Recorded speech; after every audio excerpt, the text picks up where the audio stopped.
All right, and we are back here on the GSMC Football Podcast. And for the final part of the show, we will get into now my power rankings, my top 5 teams after week 1. So let me get into I'll do my honorable mentions. So the teams that will not be featured on this list are the top 5, the Cowboys, the Eagles. Give them honorable mentions.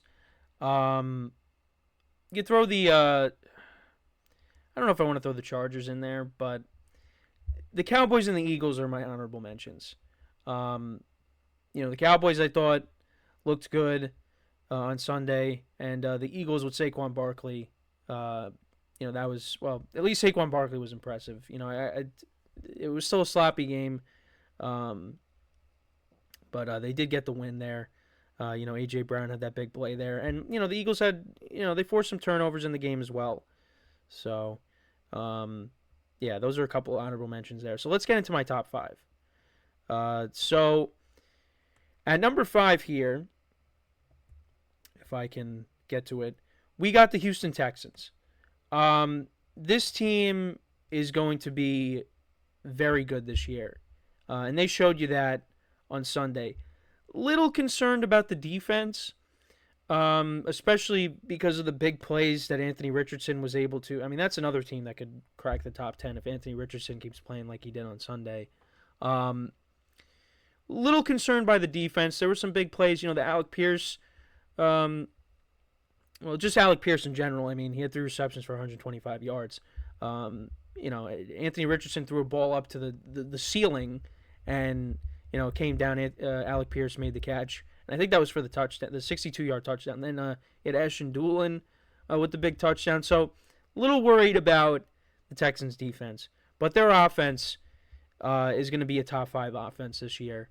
Stephon Diggs had 2 touchdowns in this game. Nico Collins had a big game. Joe Mixon had a big game. He was unbelievable in this game. What did he have? I think he had 30 carries. 30 carries for, I want to say 150? Yeah, 30 carries for 159 yards and a touchdown. He was unbelievable in this game. Like I said, Diggs had the 2 touchdowns. Nico Collins was their leading receiver with 117 yards. Tank Dell made plays in this game as well. And C.J. Stroud, of course, distributing the football. Had an efficient day. I just think this team is going to be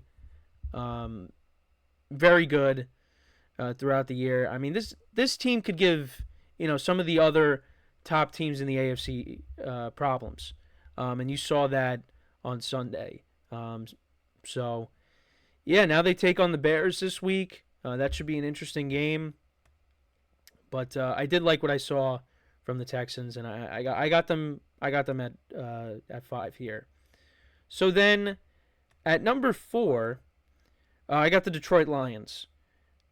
That overtime win over the Rams, it didn't look good for a little bit because, first they were up 17-3, and you thought, oh, they're going to run away with this thing. And then, things kind of changed. The Rams came back, then the Rams were winning. Jared Goff threw an interception. But, they were still able to pull out the win. I mean, they got a 2-headed monster of running back with David Montgomery and Jahmyr Gibbs. David Montgomery finished with another good game. The Lions as a team, let me go over again how many rushing yards they had in the game, because they did. They just ran the ball down the Rams' throat in overtime. But yeah, they finished with 163 yards on the ground and 2 touchdowns, one by Montgomery, one by Gibbs. Gibbs had 40 yards on the ground. Montgomery had 91. Jared Goff, is a solid quarterback. Had an okay game on Sunday, but you figure he's going to continue to play well. Jameson Williams had a big game against the Rams. If he can turn into that number 2 wide receiver, that makes this offense even better. Because Amon-Ra St. Brown only had 3 receptions for 13 yards, and you figure that's not going to be the case every game. He's going to have his big games because he is one of the best receivers in the NFL, and he's one of the most underrated receivers in the NFL, I feel like, too. But yeah, if Jameson Williams can turn into that number 2 receiver, which we have talked about before on this show, that makes this offense even more dangerous. And Sam Laporta, of course, the tight end going into his second year, solid player. And you know what? The defense, Alex Anzalone had 10 tackles in the game against the Rams. He had a big game. That was the weakness of the team last year, was their defense. And it looked like, it got better at certain points during the game on Sunday against the Rams. This is one of the more complete teams in the NFL. And, I got them at 4, though, despite their win on Sunday. At 3, I still got to put the Baltimore Ravens. I like what I saw out of Lamar Jackson running the football. I mean, throwing it, definitely want to see more. But Isaiah Likely looks like he's going to have a big year, despite Mark Andrews being healthy. The Ravens are going to be running a lot of 2 tight end sets. I'm not going to make the same mistake and bench him this week. I still won my fantasy matchup despite not starting him. That I'm not making that same mistake. I don't care if he has a goose egg next week. I'm starting him. I'm starting him at my tight end spot. And with Derrick Henry in the fold, I mean, it was interesting that the Ravens kind of went away from him at certain points during the game. But you figure he's going to have his big games as well. And Lamar Jackson's going to have, wasn't great throwing the football, but, you see when he takes off with it and runs the football, he is, a dangerous player. Trying to get him down, how elusive he is. So, and I would like to see the Ravens maybe try to go out and get another weapon, another pass catcher. That's something that I think they're missing.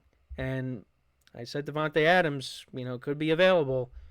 I like Zay Flowers, but, Rashad Bateman, who did have a big play towards the end of the game that, set up the potential likely game-tying touchdown. Well, not game-tying because they would have, they were going to be going for 2 there. But Bateman made a big play there, but, I don't really know what to expect from him. And Nelson Aguilar, we kind of know what he is at this point. So they need another pass catcher there. But they're backed by a very good defense. Kyle Hamilton, Roquan Smith. I mean, this team is, the game that we saw against the Chiefs, that could be, we could see that again down the line in the playoffs. Right now, despite how the AFC North looks, I think this is going to be the team that finishes at the top. I know it's early, but I did pick them to win the division. But yeah, I mean, there's a lot to like with the Ravens, but there's some things that they could do better. But yeah, I got them at 3. Then at 2, I got the 49ers.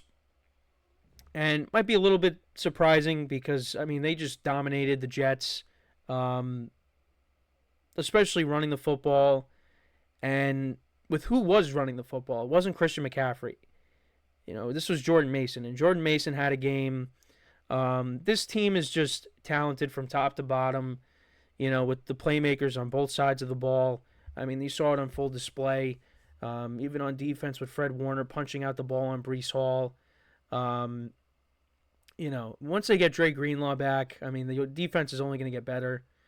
And then offensively, hopefully Christian McCaffrey comes back soon because that team is only going to get better, the 49ers. Brock Purdy didn't have to have a monster game. Was able to find the open man when he had to. Deebo Samuel had a good game on Sunday. Brandon Ayuk, wasn't great. Was really a non-factor. Dropped a touchdown pass in the game against the Jets, but you figure he's going to get going. George Kittle's going to have his big games. Once Ricky Pearsall comes back, that adds another weapon. Jawan Jennings was making plays as well for them. Jake Moody, how about him on Monday with the performance that he had? He was unbelievable. He's come a long way since that rough beginning to his season last year. He looks like a real weapon for them as a kicker. So this is a very complete team as well. They're going to be one of the top teams throughout the year. You're going to be seeing them a lot. And then finally, no surprise here, I got the defending Super Bowl champion Kansas City Chiefs. They were impressive. Their offense was last week. The defense, I mean, they were going up against Lamar Jackson. They struggled to stop him running the football, but their defense is going to be good this year again. And their offense, I mean, compared to what it was last year, I mean, this is the Chiefs' offense that we saw, when Mahomes first became a starter. And it's only going to get better because now Marquise Brown is coming back. So you got him along with Rashee Rice, who had a good game, Travis Kelce, and Xavier Worthy, who had a great debut to his NFL career with the 2 touchdowns. And, of course, Isaiah Pacheco running the football. So, I mean, you're going to see the Chiefs on the top 5 a lot as we do power rankings each week. So, yeah. I mean, if it wasn't for the Chiefs, the 49ers would be at 1. Sorry. So, to kind of just reiterate, the Texans at 5, Lions at 4, Ravens at 3, Niners at 2, and then the Chiefs I got at 1. So let me know what you guys think about those power rankings. How would you rank your top 5? Let me know in the comments. So, yeah, that's pretty much it for the show for today. Hope you guys enjoyed it. I apologize for the beginning where I just, lost my voice. We're still working our way back to 100%. I know I keep saying that, but definitely getting better. Definitely getting better. So, definitely the best I've felt in the last couple weeks. So, it's a slow process. Again, I don't know what this is that I have, but we're on the backside. We're on the tail end of this thing, and hopefully, we get to that point where, I'm not. It looks like I'm crying at the very beginning of the show, but it's all good. Everything's good. So, that's pretty much it. Make sure to check out all the other shows as well. Like I always say, give the other shows some love. And, yeah, that is all the time that we have for today. As always, I'm your host, Kenneth Gruenfelder, signing off from the GSMC Football Podcast, brought to you by the GSMC Sports Network. Have a good day, and I will talk to you guys tomorrow. Take care.